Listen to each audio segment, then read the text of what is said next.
And we have another guest for you on today. I'm here with Brock McCormack from Mac Mental Performance. Brock and I used to work together, and I really wanted to bring him on because he has a lot of valuable insights, especially considering his background, which I will let him tell you about.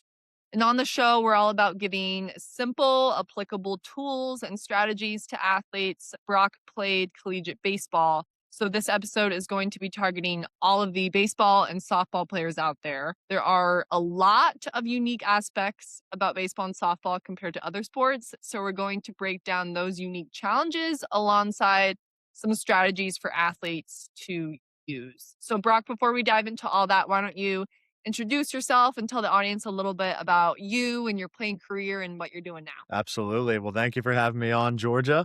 So, as you stated, I really fell in love with the mental side of the game. Being a collegiate baseball player, I was a pitcher and just really struggled overall with the mental side of the game, whether that was with performance anxiety, whether that was just generally underperforming, but then specifically getting the yips as a pitcher was a crazy experience for me that really catapulted me into having to find a sports psychologist to work with. And that's when things really started to click that, oh, wait, this is a really valuable part of performance as a whole. Because of that, I went and got my master's in sports psychology at Florida State and just got thrusted right into the field.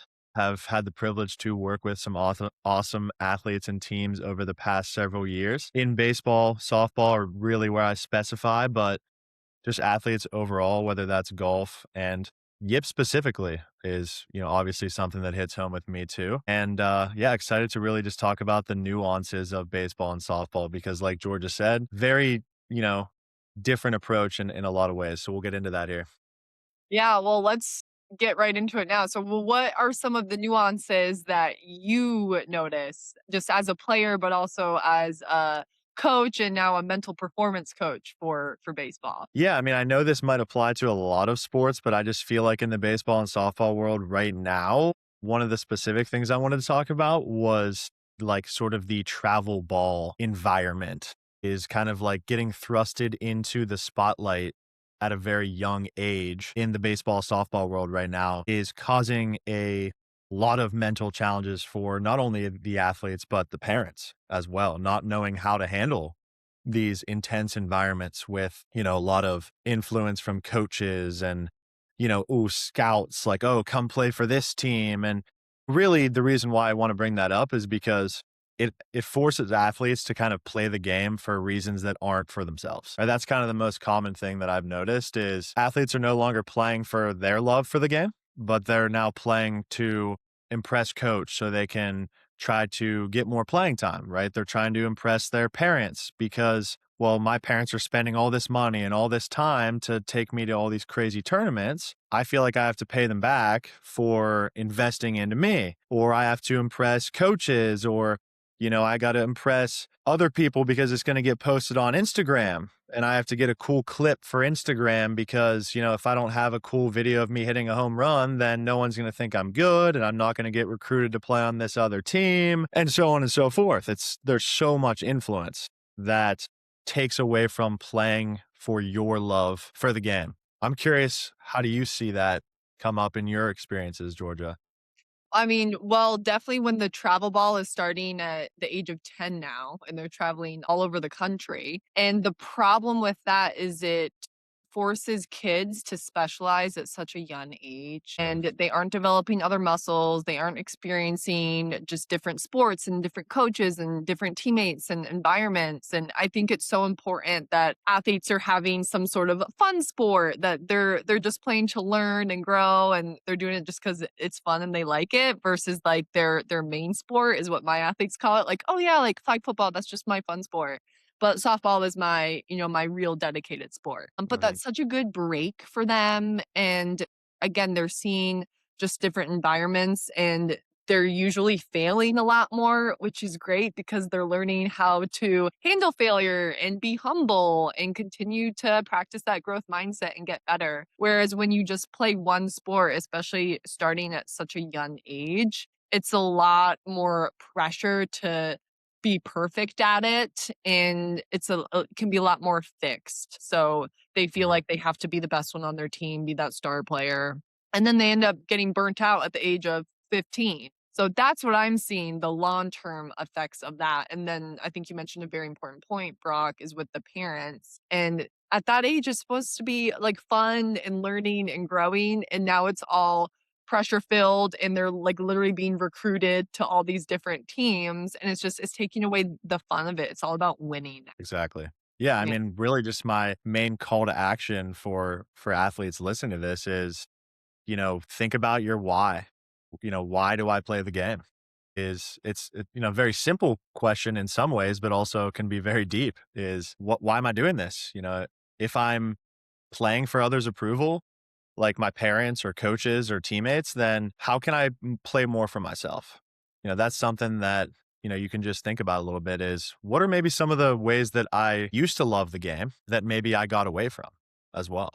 Right, like, what did I get lost in? Was it parents' opinions? Was it coaches' opinions? Was it my teammates? Was it stats? Because baseball and softball are very stat focused. But Mhm. the power of the why question is when you keep your why at the forefront of your mind, like, "Oh, I do this because I love it," then that trumps any sort of fear that you might have. And if you're playing to impress other people, well, you're gonna lose that game every single time, right? Because you can't control what other people are gonna think or do. You could have the best game ever, and people are still gonna find some sort of crap to say about you. Exactly, right? You can go 4 for 4 one day, the next day you're gonna go for 4, and if you're relying on the stats, it's gonna be a long ride.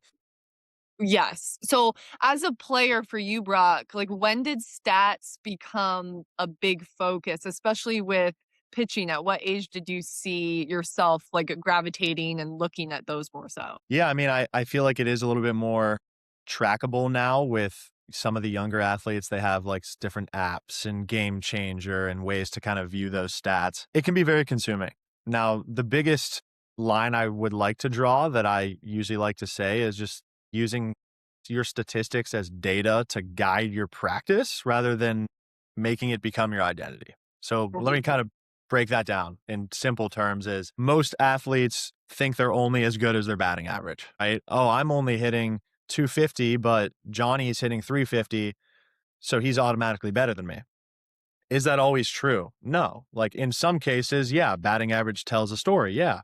But if I use it as data to help me grow, how can I use those stats? Well, maybe I can track certain types of pitches like, oh, I hit better on fastballs than curveballs. So I'm going to work on hitting curveballs more in practice. Or maybe it's, you know, I, maybe it's pitching. Maybe I really struggle with walks. I have a lot of walks. My walk to strikeout ratio is really bad. So I need to work on my command more in practice. So instead of getting frustrated with what that data shows you, let's take a step down and say, what am I actually doing within my practice, within my process that will improve those stats? But I think that's just something that's so easy for athletes to apply and use, and a great shift in their perspective when they're looking at stats is use it as data because they are there to help you.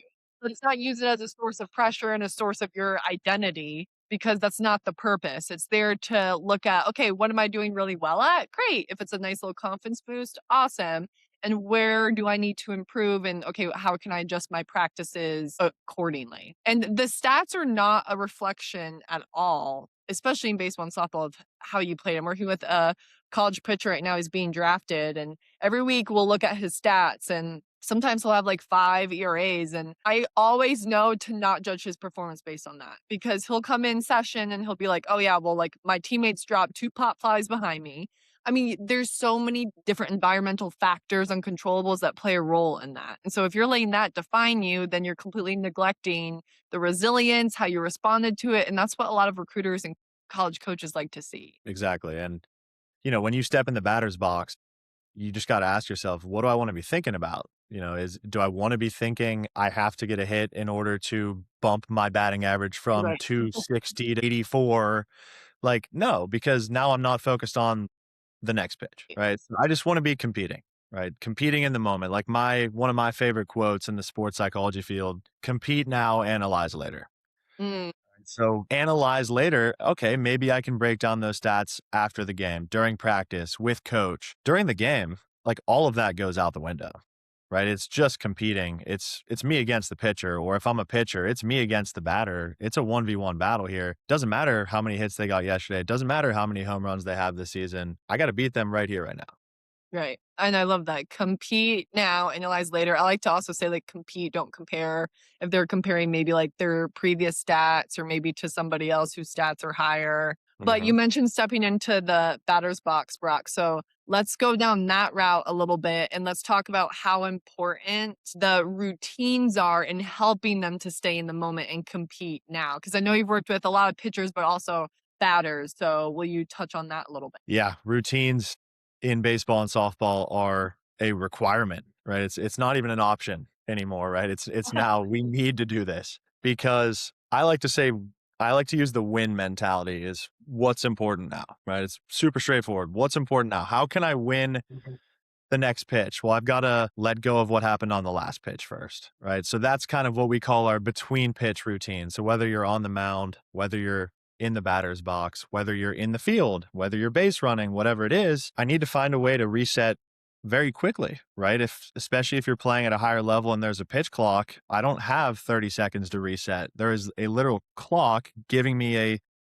segmented amount of time. What I do with that time in between each pitch is going to either positively or negatively impact what happens on the next pitch. So, some like foundational strategies that we can use in that routine. One of the most common ones you see with a lot of hitters nowadays, if you watch a lot of collegiate baseball and softball, is using a focal point, which is you see them before they get in the batter's box looking up at their bat, taking a big deep breath, looking at their bat, and you see just that moment of calmness. And you think, what could they really be thinking about? Well, maybe it's nothing, right? Maybe it's actually clearing their brain in order to just focus on the next pitch. So that's always like a good starting point. I like to say, get that focal point, whether that's something on your bat, maybe that's something on your glove. Combining that focal point with a big deep breath and really just wiping the brain clean, that can really just give us a clean slate to move on to the next pitch. Yeah, and what that does too is I tell my athletes that if your eyes are narrowed in on something, your focus usually tends to follow. But if your eyes are wandering around looking at the crowd, looking at coach and teammates and seeing their reactions and even the other dugout, chances are your focus is probably wandering a whole lot with that. So the focal point is such a great point to start. It's okay, here's where my focus is now. It puts you in the present moment. And then anything, Brock, for maybe like what they should be saying. With my batters, we talk about one simple swing thought, and maybe it's compete. And for Mhm. them, maybe it's just fast hands. We use a lot of just read and react, grab and go. So any like catchy phrases that your athletes like. Yeah, yeah, great point. So once we move past that sort of relaxing moment of the deep breath and the focal point, now we kind of go into action mode, which is, what do I need to cue in on, lock in on to, win the next pitch. So the biggest thing that we want to avoid is mechanics based thoughts. Right. Before we talk about what to think about, we should definitely not think about mechanics. Is we And want to why? get Will you explain that for them? Because that is a huge thing. It's like a very mechanical sport and skill. Very true. Yeah. I mean, if you think about your practice time that you spend in training, probably 90% of that is focused on mechanics based thoughts like get my elbow here, keep my hands in this position, make sure I'm, striding like this and doing this with my back hip. And all of that's great in practice, but when we get in the game, if we think about all of those different cues of where our body needs to be, our body isn't going to be flowing naturally. We're not going to be competing, we're going to be analyzing to go back to that point. So, like Georgia mentioned, keeping those cues as simple as possible and as sort of action focused as possible. Like, hey, see the ball, be easy, hammer it. Hey, trust it, be athletic. I've put in the work, attack, be in the moment, enjoy the moment. I love these moments. I live for it. I'm ready. I always like to go back to I am statements or like a really simple, applicable way that you can use productive self talk. I am, right? I am what? Well, what do you want to be as a player in that moment? I am prepared, right? I am confident. I am trusting. I am determined, focused. Whatever word you want to plug in there really allows you to take ownership of what you want to feel in that moment. Yes, and what those cues do is I call it moving from thinking mode into doing mode. It puts them into action where they can actually be doing something, which helps them be a little bit more present and feel more in control of their process and then ultimately the outcome. But what we see a lot is athletes getting so outcome focused and so stat focused, like, oh, I want to get a hit or I want to hit a 350 today, but they aren't actually thinking about the steps needed to reach that. So what the routine does is put them back into that action mode, which is where they're competing their best and more present and they're having a lot more fun. And then they're trusting that all these good outcomes are going to follow. That's it. Yeah, I mean, I like to say kind of that backyard baseball mindset or kind of like a wiffle ball mindset. You know, if you think back to playing a kid, hopefully most of you played some wiffle ball in the backyard. What are you thinking about when, you pick up that really skinny yellow wiffle ball bat? It's just kind of find a way to make contact. Like I got to just find a way to put the bat on the ball. That's it. I'm not really thinking about my mechanics. I'm not really thinking about who's pitching. I don't really care what happened 5 minutes ago. It's just like make a play, compete. And it's really just why does the game really have to get more complicated than that? It doesn't. It's so important that they are aware, players everywhere are aware of what their biggest distractions are and the things that they can get lost in, like the stats and the tryouts and the recruiting. Those things are great and dandy, but you don't want to lose sight of your entire process through all those. Those are just noise. You got to be able to filter through it and focus on what matters the most. And why athletes aren't really enjoying their sport so much as they grow older because they start to feel so much pressure from all those outside distractions and sources. What we're doing is just kind of grounding them back down on what's most important. Absolutely. Yeah. So something before we wrap up this episode, Brock, I want to ask you about dugout culture because I think that's something that is so unique and different that we really don't see in any other sport. So Uh-huh. as a player, can you talk about just what are you supposed to be doing in the dugout and why is it so unique to baseball and softball? For sure. For sure. Yeah. I mean, one of the things I think about from like a player's perspective, being a pitcher, I spent more time in the dugout because I'm not playing every game. So certainly a little bit more used to what happens in the dugout as compared to like the position guys are out there all the time. But really, I like to think about what do each of my teammates need from me. We can't just generalize my like level of support for my teammates across the board because everybody needs a different level of support. So, for example, if we just want to really simplify that, there's kind of two categories of people. There's the if that guy strikes out, don't talk to him. And then if that guy strikes out, you got to pat him on the back and say, dude, you're good. Let's go. Reset. You're still good, man. Hey, bounce back. So just know your teammates, right? Know what they need in that moment. If you go up to the guy that you shouldn't be talking to and say that, he's probably going to get pretty upset.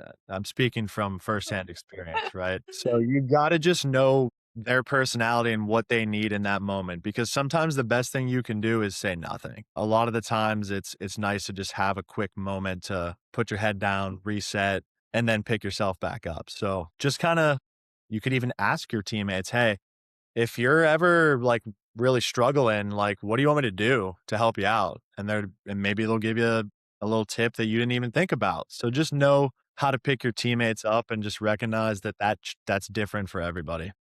Right, absolutely, right, and just ask them if you don't know. "Hey, what Mhm. do you need from me in this moment?" But that also affects so many other things, right? If you know your teammates, you're typically more comfortable around them. You're probably able to talk to them more about things, and when you're comfortable with your teammates, you know they don't see you as just a baseball player, so you aren't trying to impress them, you can have fun with them, and when you're more comfortable with them just as guys, as friends, as girls, then that comfortableness is going to transfer to the field and you're going to trust each other more and then play better with each other. So it impacts so many more things. So absolutely like get to know your teammates. And then I really like the question that you asked, Brock, is what can I do for my teammates? Because again, that takes the focus off of me, my own mistakes and errors and puts the focus on others. And when we're focused on serving other people, loving other people, we naturally feel more confident. And the answer to that question always gives you something very productive to do in the moment.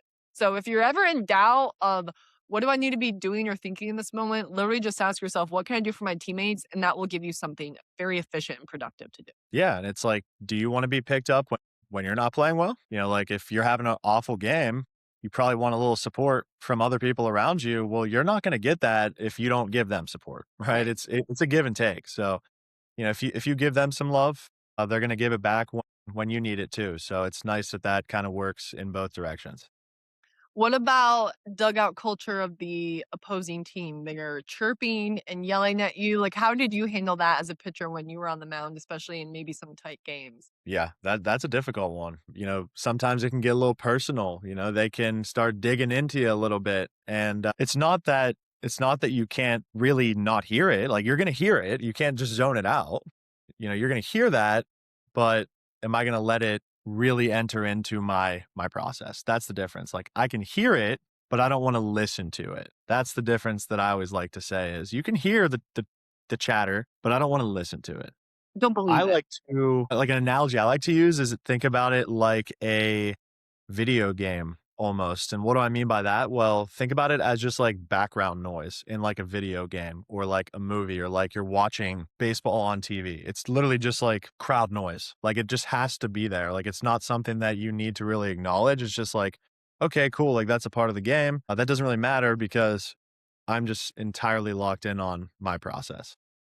Right. And what I like to tell my athletes too is let's think about the purpose of it. The purpose is to distract you. So don't let that happen, right? And then we have to get into like refocusing techniques, right? But the purpose is to piss you off and make you mad and, cause you to like force pitches and force things. So don't give them the gratification of doing that. If anything, it's going to shut them up if you're focused and just and locked in on competing and hitting your spots and throwing your pitches, right? Yeah, exactly. There's a reason why they're trying to trip you because maybe you're doing good and they want to try to get in your head. But like just recognizing like they're chirping me because maybe I'm doing something right. Right. So In it's a way, like, it's a backwards compliment. All right, Brooke. So as we're wrapping up here, we talked about importance of knowing your why, not getting lost in all of the outcomes that come with travel baseball, recruiting, pressure from coaches and parents and tryouts. We talked about importance of having a routine and what that might look like, what to be doing and thinking in the dugout. Any other last minute tips for baseball and softball players out there before we wrap up? yeah, I mean, I think the last main takeaway that I would have is to really just keep that childlike mindset as long as possible. I know we already talked about it at the beginning, but just really fall in love with the failure of baseball and softball. Like remind yourself that we don't play this game because it's easy. Right? We don't play this game because success is guaranteed. Fall in love with the failure. Like that's really my favorite quote with baseball. Fall in love with the failure because you're going to be better for having gone through it. If you're just succeeding all the time, you're not going to know you're not going to know what it's like to be able to push through those tough moments when you're 0 for 10. You're going to be better for having gone through those moments. So really just lean into the failure and use that failure as feedback. It's just feedback. What is it teaching me? What are these moments teaching me that I need to improve and work on in my game in practice, right? I'm not fixing those during the game, but during practice, how can I use this to really become a more well-rounded player? And the awareness that baseball and softball is a sport of failure, I think is just so important. And that will be my last giveaway here is baseball and softball, you're supposed to literally fail more than you are to succeed. Right. We talk about all the time with our players, 300 batting average gets you into the Hall of Fame. So you're literally failing 7 out of 10 times. And that is very, very good. So having that awareness and knowing I actually have the built-in mistakes, right? You Mm. literally have, I mean, pitchers have more errors to work with than successes. They have 4 balls to work with. So allow yourself to use those errors and to use those mistakes in the game. It's literally built in for you. It's a good way to think So, about it. yep, right. And as we're wrapping up, Brock, where can athletes find you if they want to work one on one with you? Absolutely. Yeah. I just started up my own practice called Mac Mental Performance. You can find me at macmental.com. That's MACK mental.com. And then my Instagram is Mac Mental Performance. All right. Thanks so much, Brock, for coming on. And rooted listeners, for more info on my email, it's in the show notes. And we'll see you next week. Thanks for tuning in. Thank you.